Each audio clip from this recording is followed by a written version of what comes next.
अस्सलामु अलैकुम वरहमतुल्लाहि वबरकातुहू।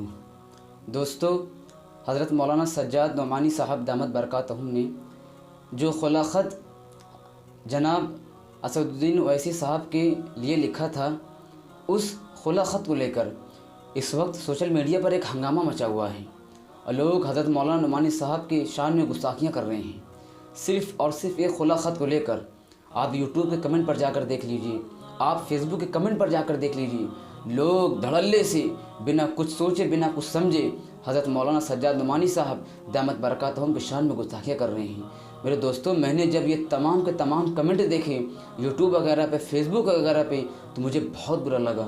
दोस्तों, मुझे एकदम नहीं अच्छा लगा कि इतने बड़े आलिम, इतने बड़े अल्लाह वाले, इतने बड़े बुज़ुर्ग जो उम्मत का गम लेकर अपने सीने में चलते हैं, जिनके सीने में उम्मत के लिए कुढ़न है, तड़प है, मेरे दोस्तों, उनके शान में गुस्ताखियाँ हो, ये मुझे हरगिज़ बर्दाश्त नहीं है। हाँ मेरे दोस्तों, ये मुझे हरगिज़ बर्दाश्त नहीं है कि अल्लाह वाले के शान में गुस्ताखियाँ हो और उन्होंने बैठ कर तमाशा देखें। लोग यूट्यूब वगैरह पे, फेसबुक पे, सोशल मीडिया के तमाम स्टेजों पर लोग हज़रत मौलाना सज्जाद नोमानी साहब के शान में गुस्ताखियाँ कर रहे हैं, सिर्फ़ और सिर्फ एक खुला ख़त की वजह से। मेरे दोस्तों, हम खुद सोचें, हज़रत मौलाना सज्जाद नोमानी साहब ने उस ख़त में आखिरकार ऐसा क्या लिख दिया है कि लोग हज़रत मौलाना सज्जाद नोमानी साहब के शान में गुस्ताखियाँ करने पर उतारू हो गए हैं? क्या लिखा है, क्या वजह है?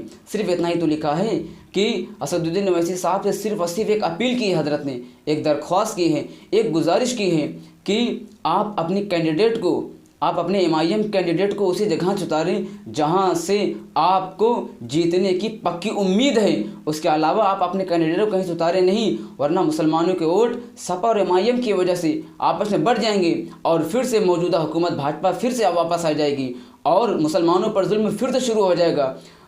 हज़रत मौलाना सज्जाद नोमानी साहब ने इसी गम के साथ वो खुला ख़त असदुद्दीन ओवैसी साहब को लिखा है। लेकिन ये जो कुछ लोग सोशल मीडिया पर मौजूद हैं, वो लोग हज़रत मौलाना सज्जाद नोमानी साहब की शान में गुस्ताखियाँ कर रहे हैं। मैं किसी को बुरा भला नहीं कह रहा हूँ मेरे दोस्तों, न मैं एमआईएम के ख़िलाफ़ हूँ, न मैं असदुद्दीन ओवैसी साहब के ख़िलाफ़ हूँ। मैं तो उनको दिल से अपना नेता मानता हूँ। हाँ मेरे दोस्तों, जिस तरह मैं जनाब असदुद्दीन ओवैसी साहब को अपना नेता मानता हूँ, अपना एक सच्चा और सबसे अच्छा कायद मानता हूँ, इसी तरह हज़रत मौलाना सज्जाद नोमानी साहब भी असदुद्दीन ओवैसी साहब को मुसलमानों का एक अच्छा नेता मानते हैं, एक अच्छा कायद मानते हैं। हाँ मेरे दोस्तों, एक अच्छा सरपरस्त मानते हैं। लेकिन हालात ऐसे हैं मेरे दोस्तों, हालात ऐसे हैं कि हज़रत मौलाना सज्जाद नोमानी साहब ने यह ख़त जनाब असदुद्दीन ओवैसी साहब को लिखा ताकि मुसलमान के वोट तकसीम ना हो पाएँ, ताकि मुसलमानों के वोट बढ़ ना पाएँ। वरना मेरे दोस्तों, मुसलमानों को वोट बटेगा तो फिर तो मौजूदा ये जालिम हुकूमत आएगी। आप खुद सोचिए, दारुल उलूम देवबंद के अंदर, हाँ मेरे दोस्तों, दारुल उलूम देवबंद के अंदर जो मुसलमानों का गढ़ है, जो मुसलमानों का मेरे दोस्तों गढ़ है, जहाँ पर तकरीबन 2 लाख मुसलमानों का वोट है और 1 लाख गैर मुस्लिम का वोट है, उसके बावजूद वहाँ पर भाजपा जो है अपना विधायक निकाल दिया।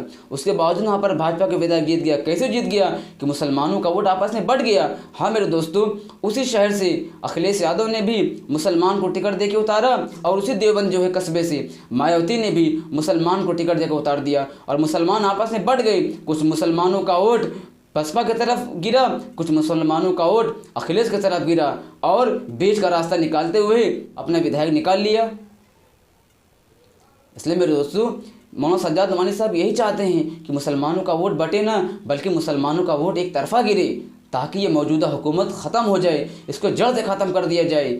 हाँ मेरे दोस्तों, ताकि दोबारा ये हुकूमत आए ना, वरना इस 5 साल में, जब से ये मौजूदा हुकूमत बीजेपी हुकूमत यूपी के अंदर है, आप खुद देख लीजिए, इस 5 साल में मुसलमानों पर कितने जुल्म हुए हैं, कितनी मस्जिदों को जो है निशाना बनाया गया है, कितने मदरसे को निशाना बनाया गया है, कितने मुसलमानों को निशाना बनाया गया है, कितनी मॉब लिंचिंग हुई है। इसी सब को देखते हुए हज़रत मौलाना सज्जाद नोमानी साहब ने एक दर्द के साथ, हाँ मेरे दोस्तों, एक दर्द के साथ, एक कुरान के साथ जनाब असदुद्दीन ओवैसी साहब को खुला ख़त लिखा ताकि मुसलमानों को आपस में बढ़ ना पाए, ताकि मौजूदा हुकूमत, इस जालिम हुकूमत दोबारा वापस ना आ पाए। लेकिन सोशल मीडिया पर बाज़ लोगों को हज़रत मौलाना की बात समझ में नहीं आ रही है। हम खुद सोचें, जिनको हज़रत मौलाना की बात समझ में नहीं आ रही है कि वो हज़रत मौलाना से ज़्यादा फिरासत रखते हैं, हम खुद सोचें क्या वो हज़रत मौलाना से ज़्यादा फिरासत रखते हैं? अल्लाह वाले अपनी निगाह से नहीं देखते, अल्लाह वाले ईमान की निगाह से देखते हैं, अल्लाह वाले फिरासत की निगाह से देखते हैं। उनको लगा कि अगर मुसलमान का वोट बढ़ गया, आगे फिर भाजपा हुकूमत आएगी, फिर मुसलमानों पर 5 साल तक जो है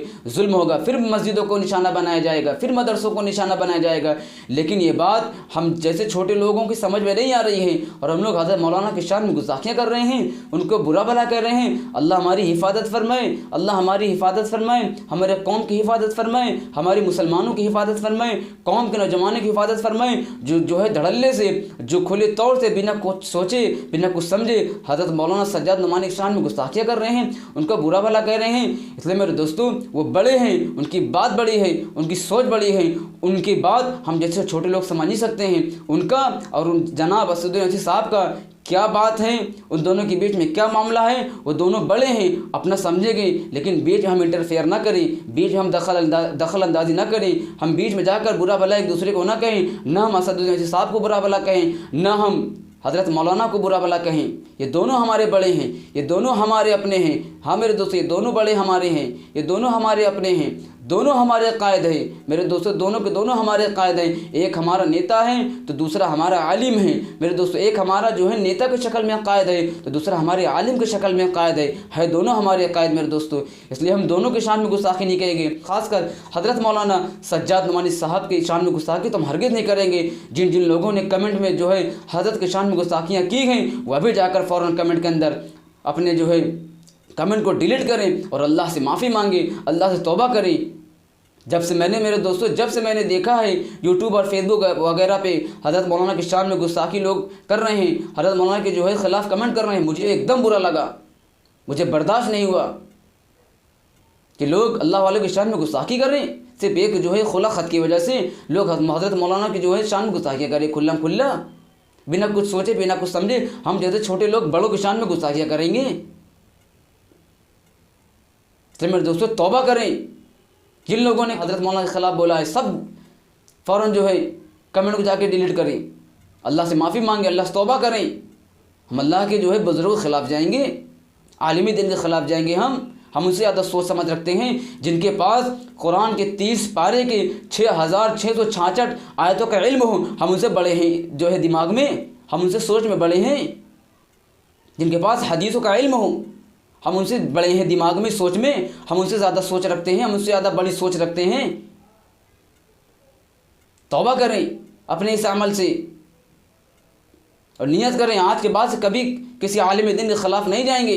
उनकी बात हमको समझ में आए ना आए, लेकिन वो बड़े हैं, उनकी बात बड़ी, उनकी सोच बड़ी, हम छोटे लोग हैं।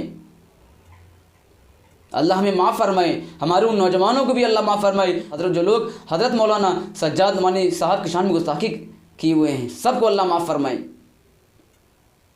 चलता हूँ मेरे दोस्तों में। अस्सलामु अलैकुम व रहमतुल्लाहि व बरकातुहू।